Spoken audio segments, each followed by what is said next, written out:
What is circular building? What is circular design?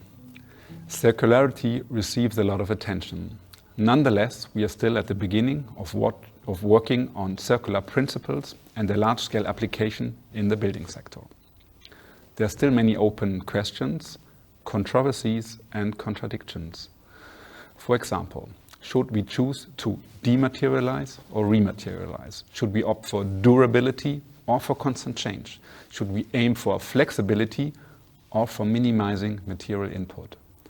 There are many circularity challenges. Typically, attention is given to embodied CO2 or demolition and construction waste. But there are also challenges that receive less attention, like avoiding biodiversity loss, enabling reuse, or enabling disassembly. Which of these challenges do we refer to when we discuss circularity? To date, circularity remains an integration challenge. We are still struggling how to translate concepts into practice in a meaningful and impactful way.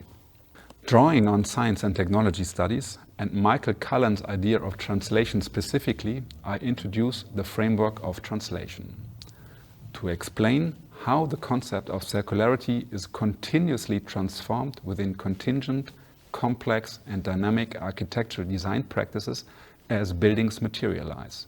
Through translation, it is possible to understand how circularity is interpreted and enacted. The 10R ladder is one important notion used to define and measure circularity because it helps us describe circularity in concrete ways and through specific processes. Otherwise, circularity remains a concept, and as a concept, circularity cannot be built. In order to proceed towards building materialization, the concept needs to be transformed, displaced and modified in design practice. We must shift our attention to these transformations, displacements and modifications. This is not a linear process, but rather a process of back and forth characterized by reciprocal adjustments.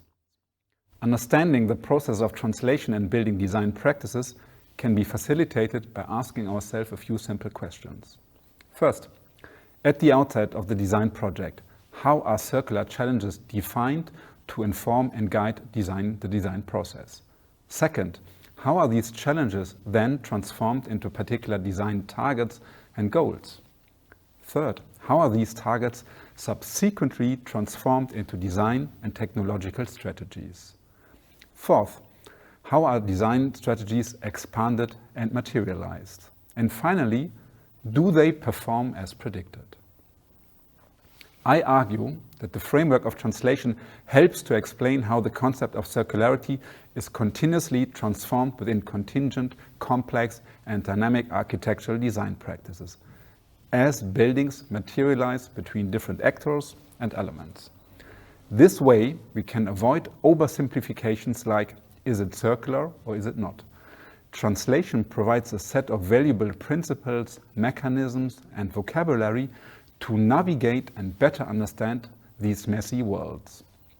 Translation foregrounds the inseparable mechanisms of knowledge production, of the construction of heterogeneous relationships, displacements and transformations, and controversies, choices, negotiations and adjustments, and which are central to bringing buildings into being. I suggest that it's necessary to step back, to eliminate the adjective circular when describing practices and artifacts. And instead, I think about how to give the concept meaning, about how it is enacted in design practice. I see the concept of translation as a useful tool to address particular claims, to make them more accountable, and thereby support the larger project of circularity.